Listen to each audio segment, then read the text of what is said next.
Et tout de suite, c'est Sud Radio vous explique. Alors lundi dernier, Jean Castex a annoncé que le Conseil des ministres a adopté un projet de loi qui va transformer le pass sanitaire en pass vaccinal. Le Premier ministre a esquissé les contours de ce futur pass en rappelant bien qu'il s'agit d'un projet de loi et que toutes ces nouvelles règles seront soumises au vote du Parlement. Que va changer ce pass vaccinal? Pour en parler, rien de mieux qu'un spécialiste. Johan Sibille, avocat au barreau de Versailles, spécialisé en droit social. Bonjour et bienvenue, maître. Bonjour. Bonjour maître. Tout d'abord, que propose exactement le gouvernement avec ce projet de loi vaccinale? Est-ce tout simplement la même chose qu'un pass sanitaire? Alors non, il y a beaucoup de changements, beaucoup plus que ce qui paraît à première vue. Alors effectivement, on exigera a priori donc le vaccin pour les activités de loisirs, les sports, les restaurants et les transports interrégionaux.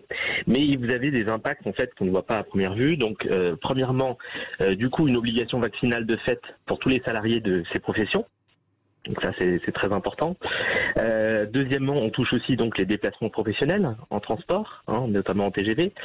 Vous avez aussi une problématique qui me paraît assez importante, c'est que une personne qui a été infectée par le Covid, si on lit le texte là, ne pourra plus avoir de passe. Ah, absolument. Ah oui. Voilà. Donc alors qu'elle est protégée par ses anticorps naturels. D'où l'avis du Conseil d'État qui a été rendu lundi.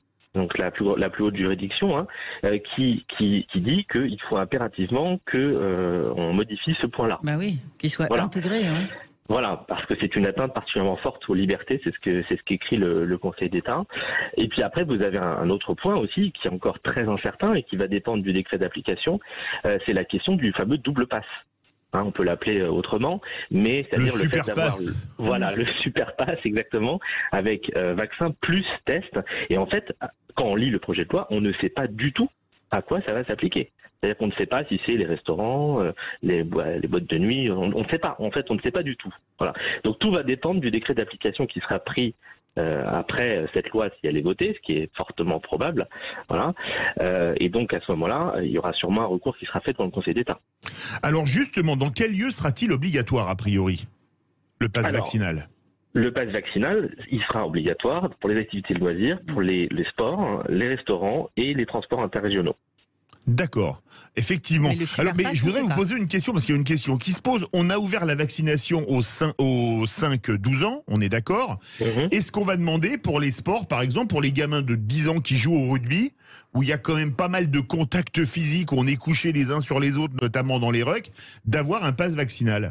Non, c'est à partir de 12 ans. Donc des gamins qui jouent au rugby à 13 ans devront avoir un pass vaccinal? C'est ce qu'on en déduit. C'est ce qu'on en déduit.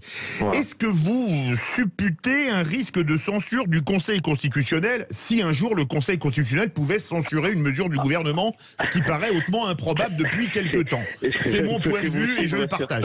Je partage votre point de vue. C'est sûr à 100% que le Conseil constitutionnel sera saisi, ça c'est sûr. Par contre, qu'il censure, moi j'y crois moyennement, malheureusement.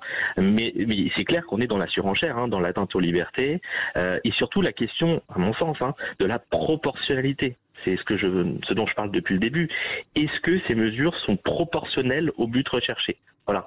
C'est-à-dire, est-ce que le fait que des personnes non vaccinées restent chez elles, est-ce que ça empêche la propagation du virus?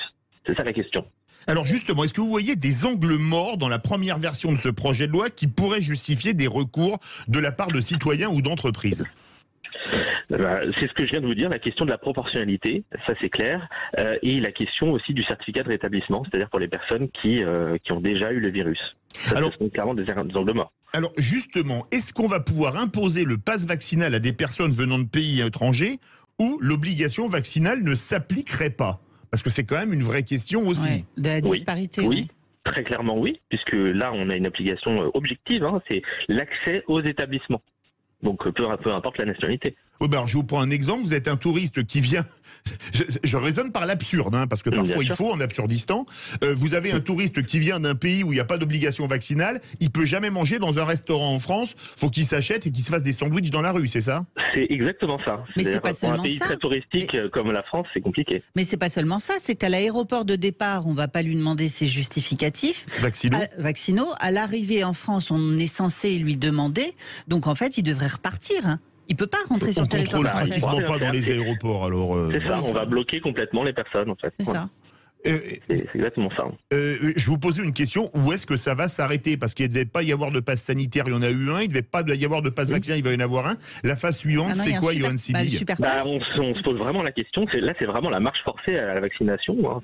D'ailleurs c'est ce qu'a dit le ministre, hein. Il l'a dit très clairement. Hein.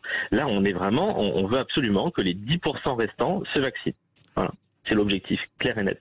Merci beaucoup Yohann Sibylle, avocat au barreau de Versailles spécialisé en droit social. Évidemment, on va suivre ce dossier dans les jours qui viennent, puisque ça va au Parlement dans les heures qui arrivent. Oui. Merci à vous. Merci beaucoup, maître. Bonne journée.